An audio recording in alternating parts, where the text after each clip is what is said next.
Olá, pessoal! Nessa videoaula, nós vamos continuar a construção do nosso dashboard, continuar o aprendizado da construção dos KPIs aqui no Legal Metrics.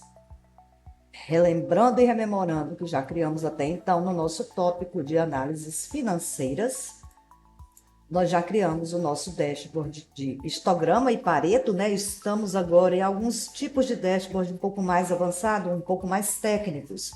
Podemos avaliar o perfil financeiro e o impacto financeiro em si do contencioso dos processos ativos, né, através do gráfico de histograma e do gráfico de Pareto.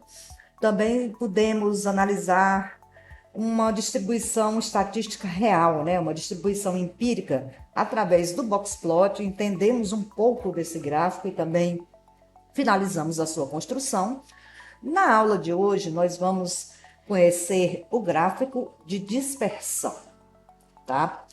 O gráfico de dispersão, ele é uma visualização que ele vai demonstrar aqui uma relação entre duas variáveis numéricas, né? No caso, o valor da causa e o valor pago. Aqui você vai poder identificar padrões, concentração de dados e possíveis outliers. Não sei se vocês rememoram, mas no vídeo anterior nós falamos sobre os outliers aqui no Boxplot. E aqui no gráfico de dispersão, a gente consegue visualizá-los com bastante facilidade, né? Nós temos aqui, por exemplo, um ponto, né? Um processo que é considerado um outlier. Nós temos aqui um processo que está encerrado, teve acordo como resultado que o valor da causa dele era de 2.300.000, um pouco mais de 2.300.000, e o valor efetivamente pago foi um pouco mais de 330 mil reais.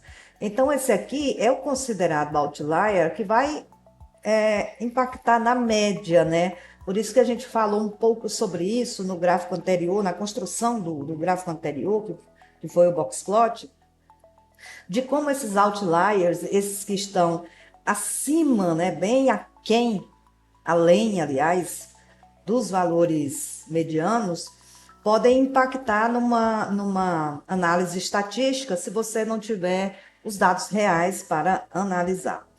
Então, no contexto aqui do Legal Metrics, ele vai ser bem útil para você analisar, nesse caso, né, correlação de valor de causa e valor pago, e isso vai trazer para você uma leitura um pouco mais estratégica sobre o comportamento dos processos encerrados, né, o comportamento financeiro.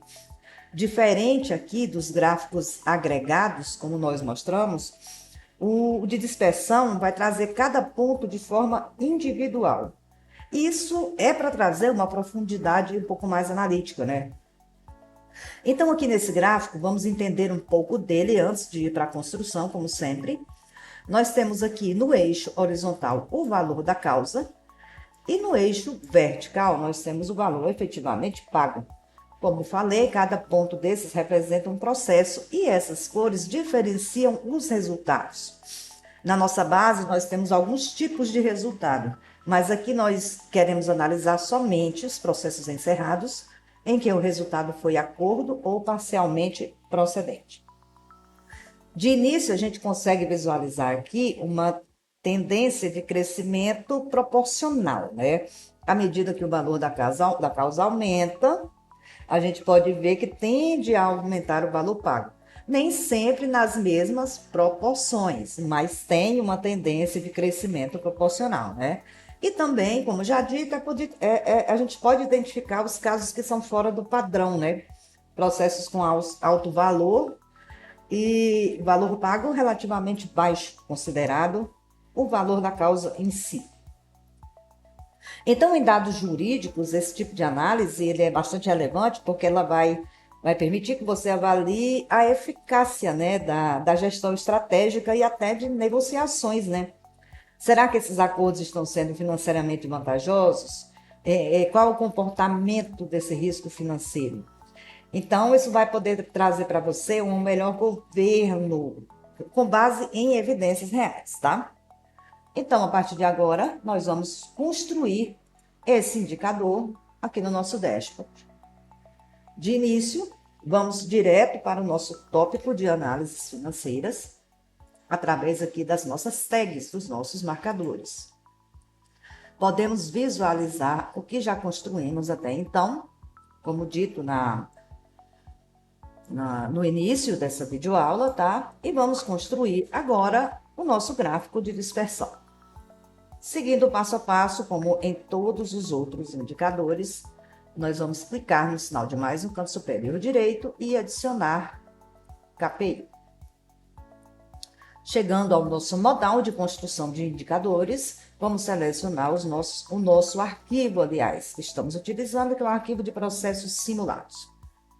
Lembrando aqui que no gráfico de dispersão, a gente vai lidar com dois dados do tipo valor, certo? Então, o que é que nós vamos fazer primeiro?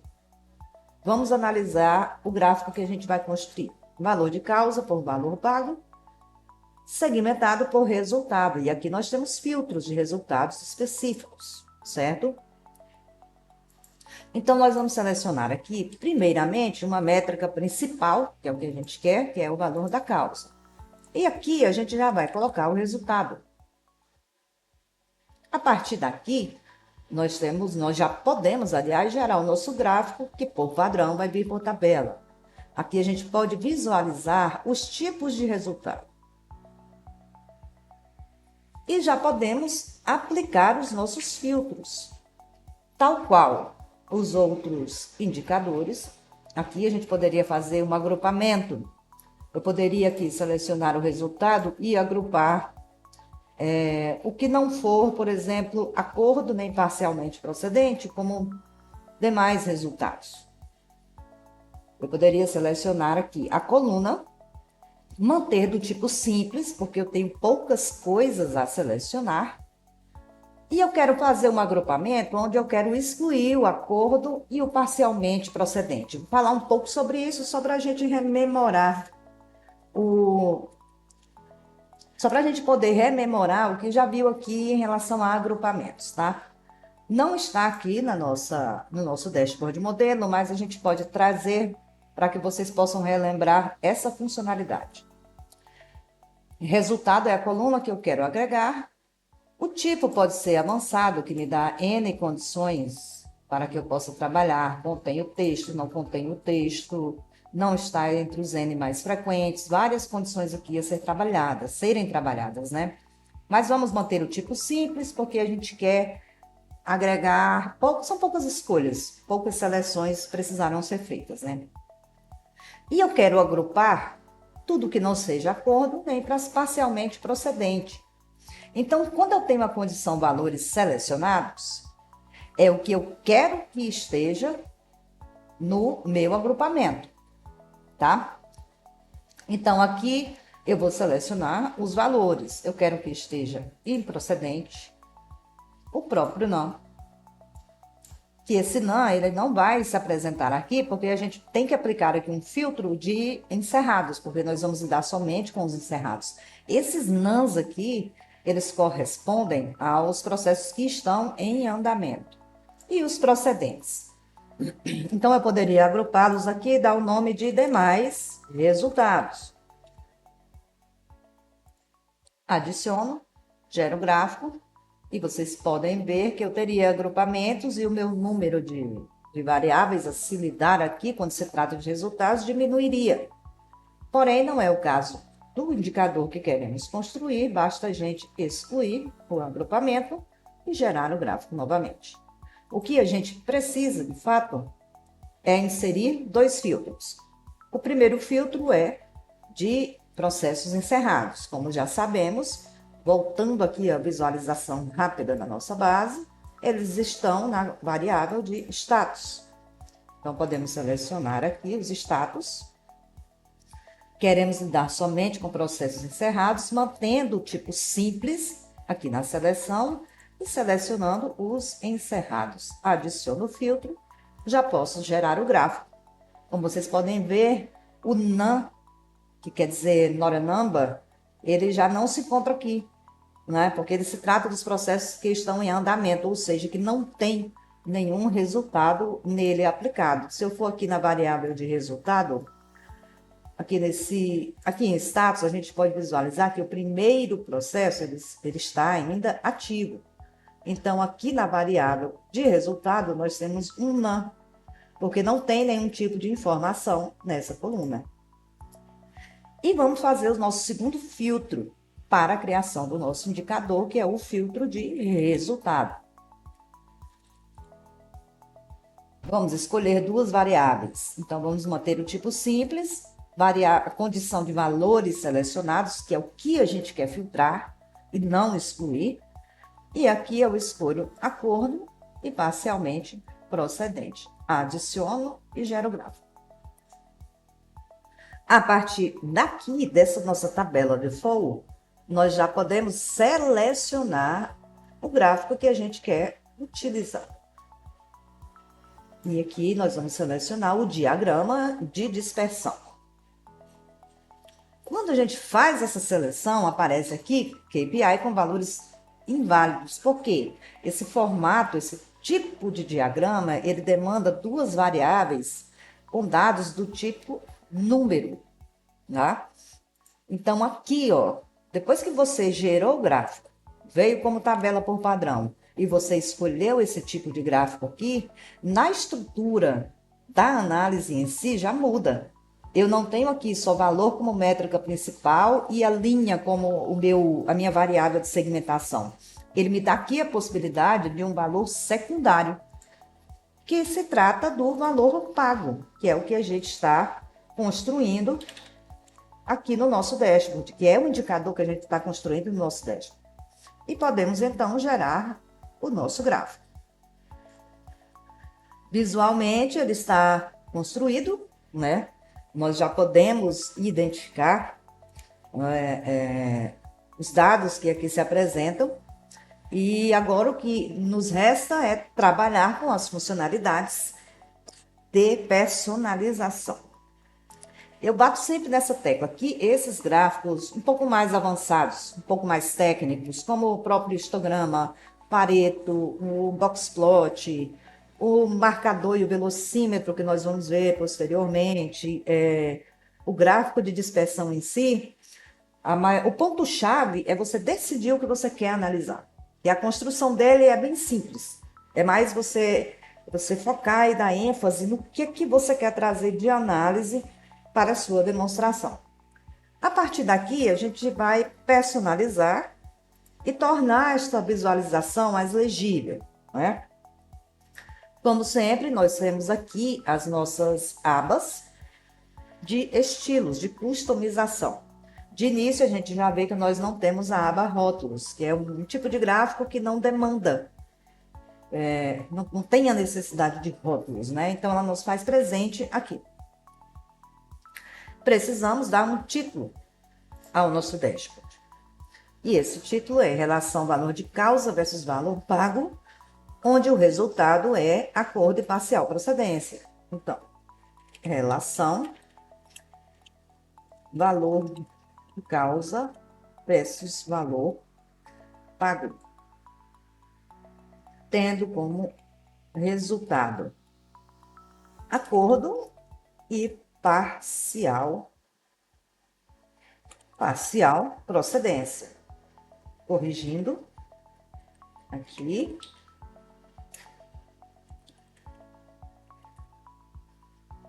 Novamente, reitero que no título são as mesmas funcionalidades para todos os dashboards, tá? Para todos os indicadores, perdão. E aqui nós vamos modificar somente a nossa fonte, para deixar na fonte padrão de todo o dashboard. Partindo agora para as opções gerais. Aqui nós temos a opção de ordenar campos, e aqui não vai fazer muita diferença, né? A não ser aqui na própria legenda em si, né? Então, a gente pode deixar aqui como ordenação automática, tá? A margem superior, nós podemos aqui aumentar um pouco essa margem para trazer um pouco mais de espaço entre o título e o gráfico. Podemos deixar em 25. Na margem inferior, a gente pode manter como está, afinal de contas, nós temos alguns valores aqui aplicados.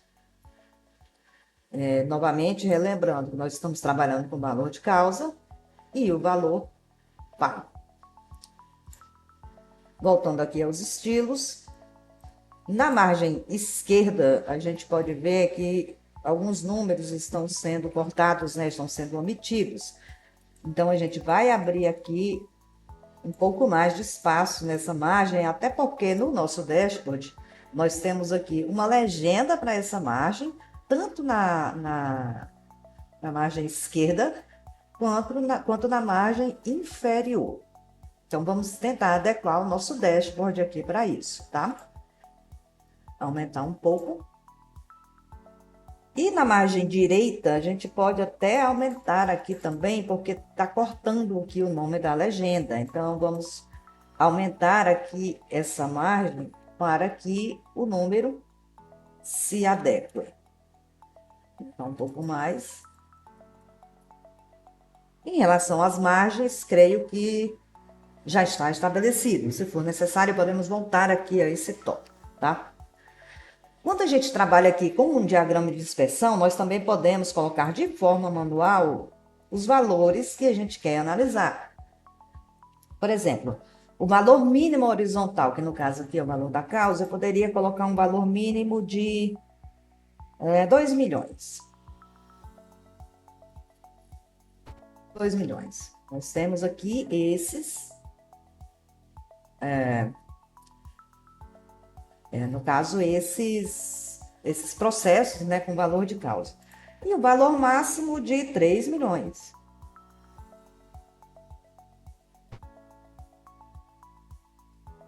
Também poderíamos fazer essa segmentação aqui no valor pago, no valor efetivamente pago.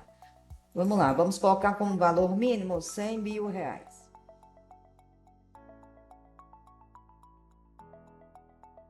E como valor máximo, a gente poderia colocar 1 milhão de reais. Quando a gente faz essa inserção de valores, essa construção ainda mais segmentada, a gente vê que só fica um processo aqui, né? Processo em que o valor da causa foi de 2 milhões e 300 mil e o valor pago foi de 3.334 aproximadamente. Então, a gente delimitou. Então, tem essa possibilidade ainda de maior refinamento da análise, tá? Mas aqui não é o que nós queremos para a nossa apresentação, então vamos retomar aqui e deixar o manual. Aliás, deixá-lo de forma automática. Eu também poderia trabalhar com essas escalas logarítmicas, se fosse o caso, mas aqui não auxiliaria no nosso processo de visualização de dados, tá?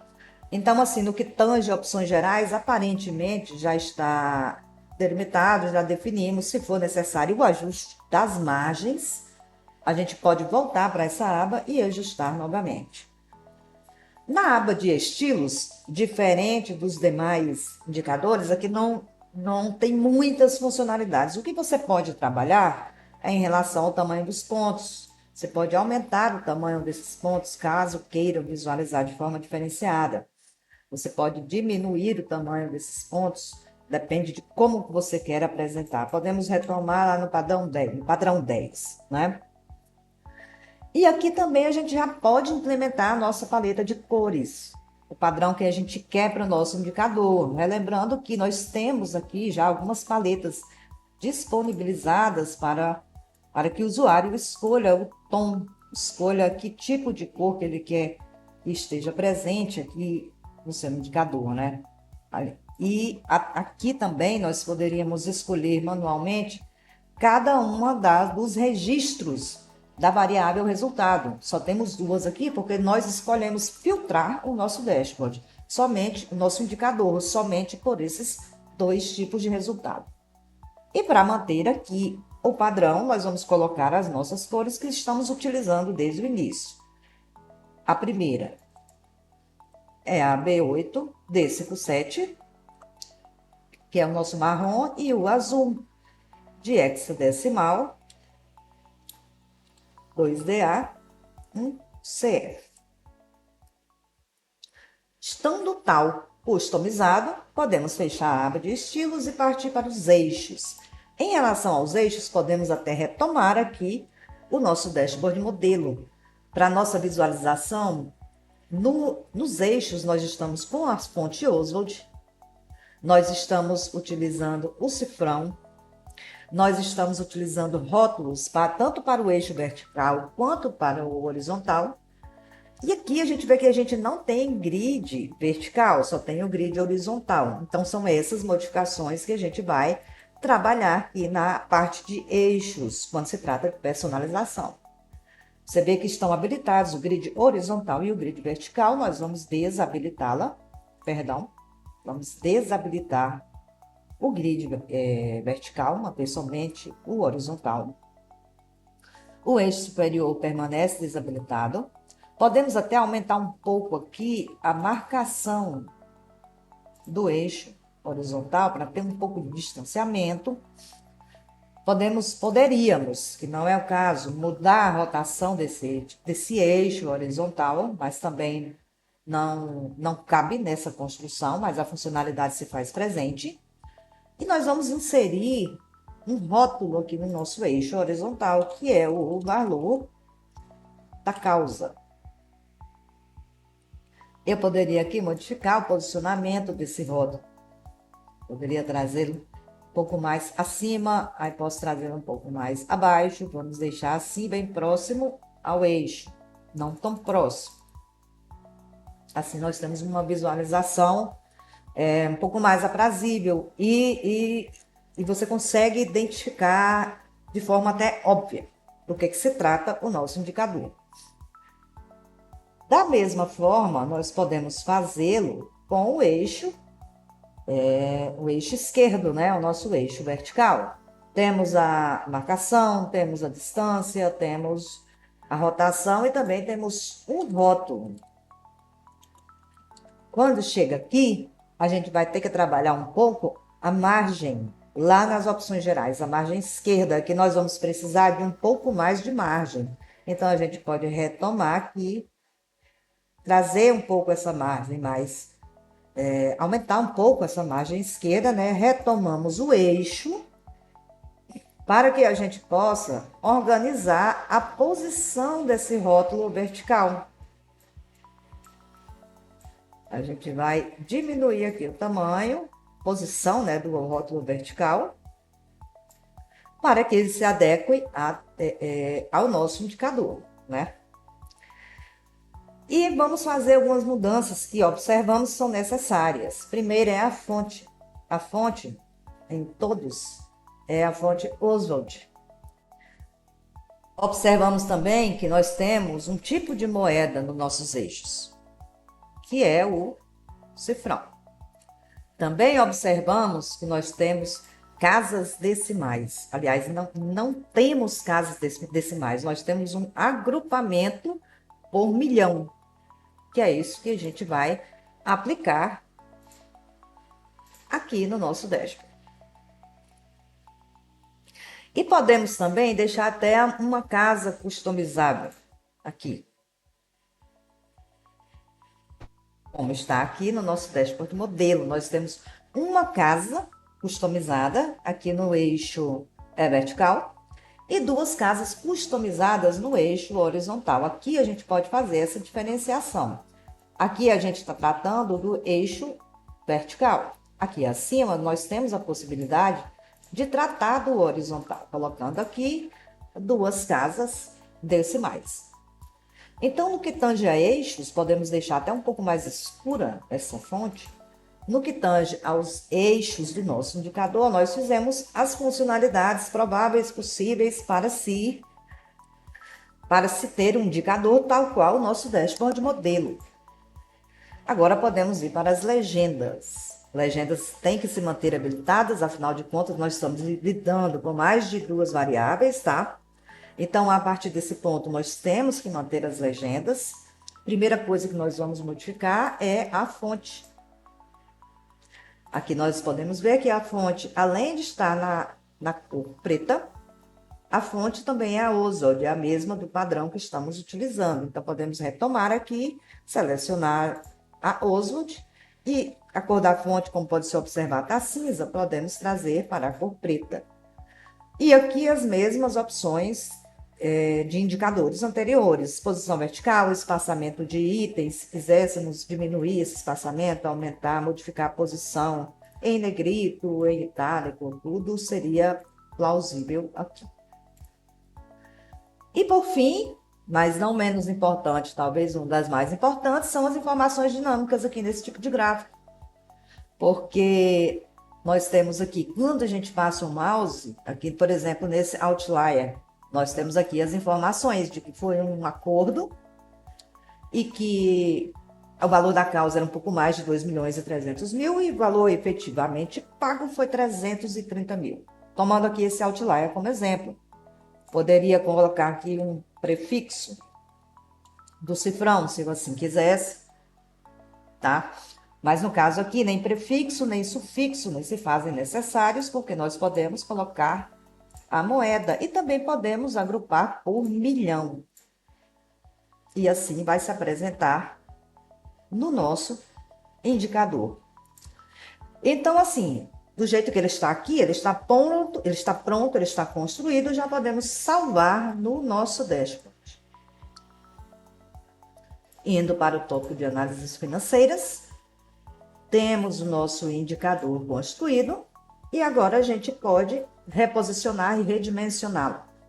Clicando aqui no ícone do lápis no canto superior direito, podemos editar as posições desses indicadores que estamos construindo, layout computador, que é o que eu estou utilizando no momento, um computador, e posso aqui até diminuir um pouco esse box plot para que a gente possa adequar aqui o nosso, redimensionar e adequar o nosso gráfico de dispersão para que se tenha uma visualização bem legal dos dados que estão sendo apresentados aqui. É esse tipo de visão estratégica que a gente almeja, ensinando para vocês sobre a criação desses indicadores aqui dentro do Legal Metrics. Até a próxima aula.